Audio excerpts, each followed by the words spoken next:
The biggest enemy of trailers is corrosion, which is why you want to install a trailer washdown system featuring Salt Off.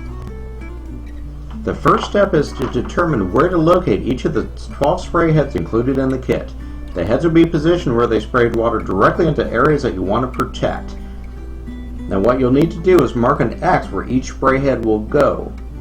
You want to do this before you do any drilling. Some spray heads will aim directly down through the I-beam, others will direct the water at a 90-degree angle. The tubing will be routed around the trailer to form a loop. We'll explain how to do that in a little bit. Now you need to make an X where each of the spray heads will be located and to mark the location of the zip ties that will hold the hosing in place. Next, what you want to do is to determine where the kit's garden hose adapter will be installed. A tip is to use the step of the trailer as a way to indicate where to mount this. You place the applicator on the step, make an X, and then drill into the frame itself. Now you can come back with the drill, and wherever you've had the X where you're going to locate each of the spray heads or the zip ties to hold the tubing as it routes around the trailer, you make your drill holes. By making the drill holes all at once, it makes routing the hosing a lot easier. You just do this in steps, a bit at a time. Another tip is when you're drilling from underneath, use your foot as a support for the drill itself. It takes a lot of pressure off holding it. Now if you're working by yourself, another tip is take the hosing and stretch it out around the trailer. This gets rid of all the kinks and curves and just makes it easier to work with. Tie one end of it to the front of the trailer, walk it around the trailer, looping around the uprights if you have them, and then just secure it where it meets at the end. Again, this gets rid of any kinks or curves and makes the hosing a little bit easier to work with. Now that you've got the holes drilled, you can start routing the hosing. The first place you want to start is where the garden hose adapter enters a trailer. Take the adapter, install it into the tubing about 1/4 inch of the way in. Twisting it as you go makes it a little bit easier. Sometimes if you moisten the end of the tubing itself, it's a little bit easier to work the adapter into it or the T-fittings, which we'll deal with in just a moment. Now the next thing you need to do is install the O-ring washer into the garden hose adapter, and the first step is done. Now that you've got the hosing coming into the trailer itself, you want to secure it as close to where it enters the frame as possible. This will act as a third hand to help hold the tubing in place and make it easier to work with as you run around the trailer. Now you don't want to secure the zip tie yet. Just a loose loop will hold it in place and allows it to be worked around the trailer, holding it secure. Now you can take the hosing and work it down the length of the trailer. Now the first thing you need to do is you need to install a splitter. The splitter allows the water flow to flow equally around the routing of the tubing, which is going to go down one side, across the trailer, up another side, and then back again to meet at the origin. This first T-fitting that you're installing actually will route the hosing down one side of the trailer as well as across. Then you can come back in and install your T-fittings where each of the spray heads will be located on the trailer itself. As you can see, by having pre-drilled the holes, it's a lot easier to work with. Cut the tubing to length, install your T-fitting, and you can just slide it right into the hole and continue working your way down.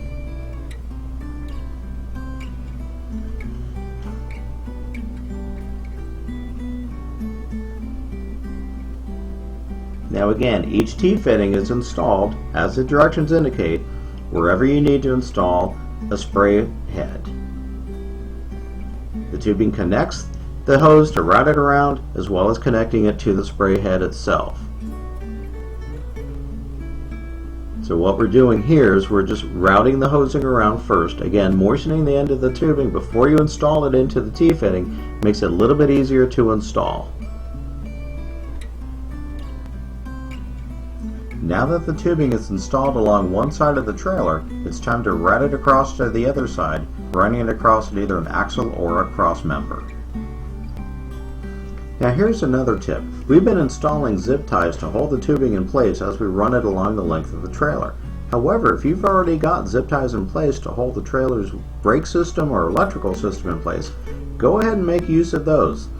No need to duplicate zip ties if you already have ones that'll work. Pull the tubing across, connect it to the T-fitting, again moisten it at one end, secure it to the T-fitting, and now you've got the tubing ready to run down one side of the trailer, the splitter at the front, which we'll connect to in a minute, and then across to the other side. Now at this point, if you choose, you can install spray heads to protect this portion of the trailer, the cross member, the axle, and even the spray on the bottom of the boat a bit. Again, you see the tubing running down one side and across to the other. We use a zip tie to hold it in place, again not securing it yet, just looping it loosely to hold the tubing secure. We'll actually come back and secure the zip ties and trim off the excess as one of the last steps of this process. For now, just a loose loop is enough to hold it in place so the tubing is secure as you work with it and pull it around the trailer itself. Now you've got the tubing running across the trailer. Let's install a spray head right here. Simply cut the tubing where you want to install the spray head.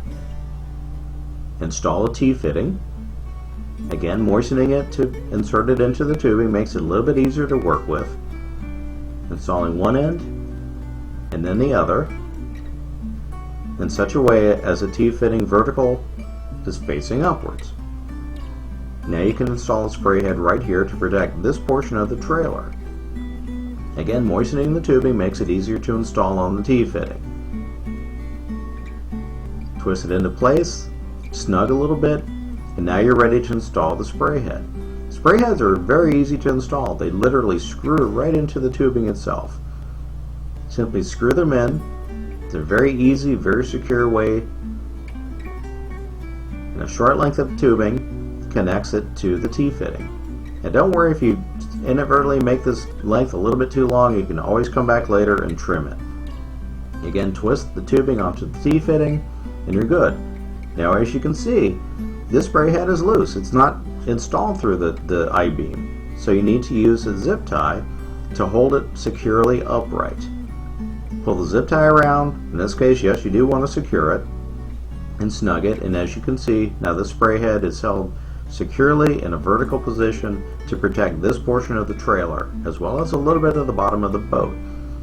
Now you've got the tubing running along one side and across to the other. Spray head's installed. So now it's time to install the spray heads on the other side.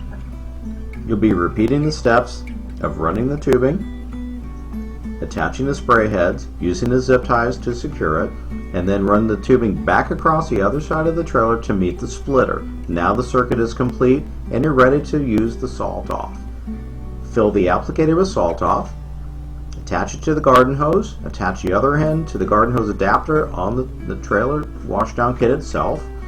Turn the applicator to the on position, turn on the water flow, and your system is complete and operational. Now here's the last step. You want to go back and secure the zip ties and trim off the excess. And here's the last tip of this process. Turn off the water before you do it so you don't get soaked in the process. Now every time you launch the boat, when you come back, simply attach the garden hose, use some salt off, run it for 3 to 5 minutes, and you'll have added years of service life to your trailer.